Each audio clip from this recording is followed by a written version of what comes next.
ఇప్పటికే ఈడ బెర్తులు ఫుల్ అయి ఉన్నాయి. బీఆర్ఎస్‌కి ఏమైనా వస్తామని చెప్పినా సరే, హ్మ్. తీసుకోవడం వాళ్ళొచ్చి మౌనంగా ఉండవలసిందే తప్ప, వాళ్ళకి అదనపు గౌరవాలు గాని, మర్యాదలు గాని ఉండే అవకాశం ఉన్నదా? ఒక 2 సీట్లు ఖాళీ చేసి పెట్టిర్రు ఆళ్ళకు.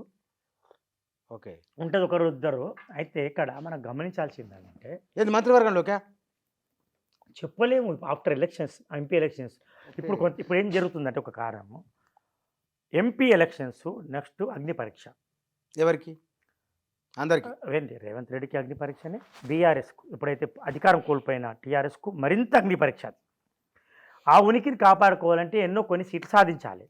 తప్పదు. ఇప్పుడు నేను యాక్సిడెంటల్ సీఎం ఎవరు? అని రాకుండా రేవంత్ రెడ్డి. గతంలో ఒక యాక్సిడెంటల్ పిఎం అని ఒక మీద వచ్చింది. మన్మోహన్ ఇప్పుడు సింగ్ అనేది యాక్సిడెంటల్ గా మీకు అధికారాన్ని బలవంతంగా దించి మీకు ఇచ్చిండ్రు అనేది రాకుండా రేవంత్ రెడ్డి నాయకత్వం మరింత బలపడాలి. కానీ రేవంత్ యాక్సిడెంటల్ యాక్సిడెంటల్ కాదు.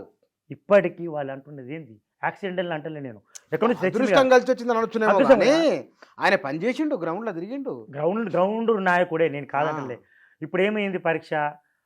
రేవంత్ రెడ్డి ఇప్పుడు బలమైన నాయకుడా కాదని నిరూపించుకోవాలంటే ఎంపీలో ఎలక్షన్లో కాంగ్రెస్ స్థిరంగా ఉంటుందని చెప్పడానికి ఎంపీ ఎలక్షన్ గీటరాయి కదా ఒక మాట. ఇప్పుడు మంచిగా లైన్ ఈ 47 రోజుల పరిపాలన రేవంత్ రెడ్డి ఎట్లా ఉన్నది దీన్ని బట్టి చెప్పొచ్చు.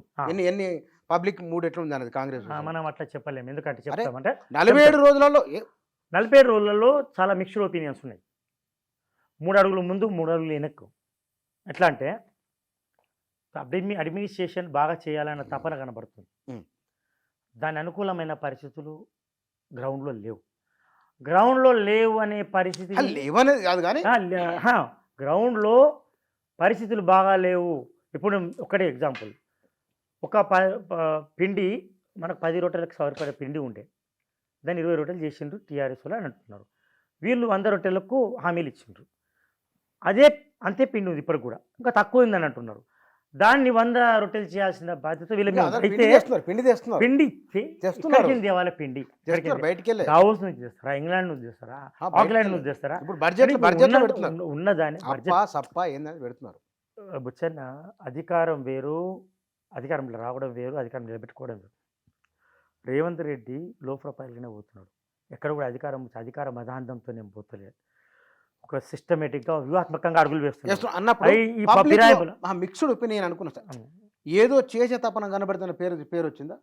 తపన పడుతున్నారు కానీ వీళ్ళ ఒక స్థాయి గీటు రాయి అంటే ఒక స్థాయికి రాలే. ఇప్పుడు నమ్మే అంత పరిస్థితి కనబడతలేదు జనాలకు. ఎందుకంటే బీఆర్ఎస్ కూడా చాలా విజిలెంట్గా ఉన్నది. అంటే ఇట్లా పడేస్తే ఇట్లా స్టంప్ కొట్టే పరిస్థితి ఏర్పడ్డది. అంటే గీత దాటితే స్టంప్ కొట్టేస్తారు.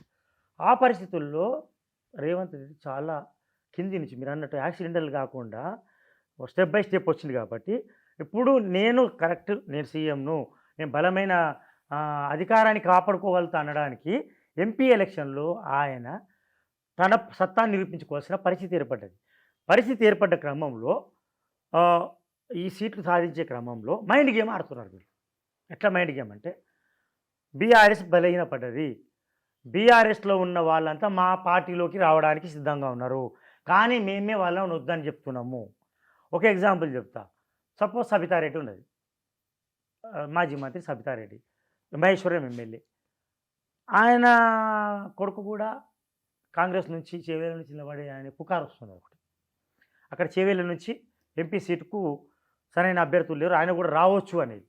రావచ్చు, పోవచ్చు, కావచ్చు కూడా. పాలిటిక్స్ లా ఆపర్చునిస్టిక్ పాలిటిక్స్ లో మనం దుర్మార్గమైన పాలిటిక్స్ ఎంత చూస్తామంటే లెట్ మీ కంప్లీట్ ఇక్కడ నువ్వు కేసీఆర్ అంత బలమైన పార్టీ ఉన్నప్పుడు 89 సీట్లు వచ్చినప్పుడు ఫిరాయింపులకు ప్రోత్సహించాడు. 63 వచ్చినప్పుడు ఫిరాయింపులను ప్రోత్సహించాడు. అంటే కారణం ఏంటంటే జనాలు అర్థమైపోయింది జనానికి సార్, అట్లా ఉన్నారు కాబట్టి ఇట్లా అయింది. మరి ఇదే ఎమ్మెల్యేలు ఏం చెప్పారు? అధికారం కోసం కాదు, మా నియోజకవర్గంలో అభివృద్ధి కోసం, మాకేమి అభివృద్ధి అయితే లేదు కాబట్టి ప్రజల కోసం పోతున్నాం.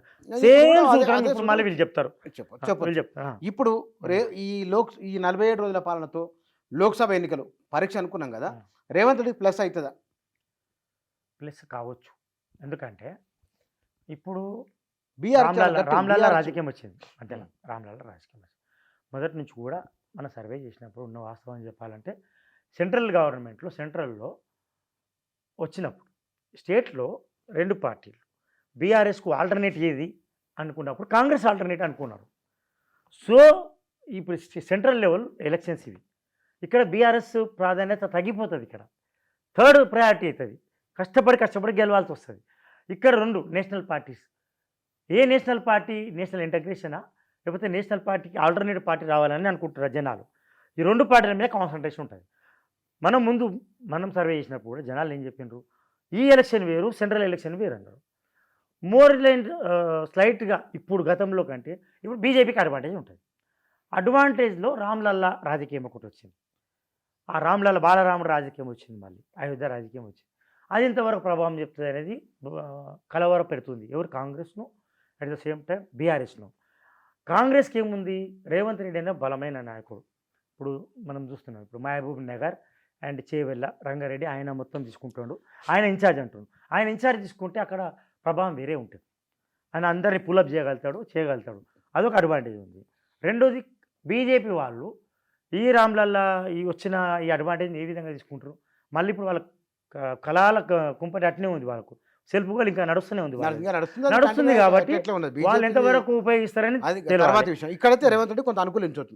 ఇప్పుడు ఇక్కడ ఈ నలుగురు ఈ మొత్తం వాతావరణం చూస్తే కనుక ఈ నలుగురు ముఖ్యమంత్రిని కలవడం అనేది మరికొంతమంది రావడానికి ఇండికేషన్ అనుకోవచ్చా? ఇండికేషన్ అనుకోవచ్చు. ఎందుకంటే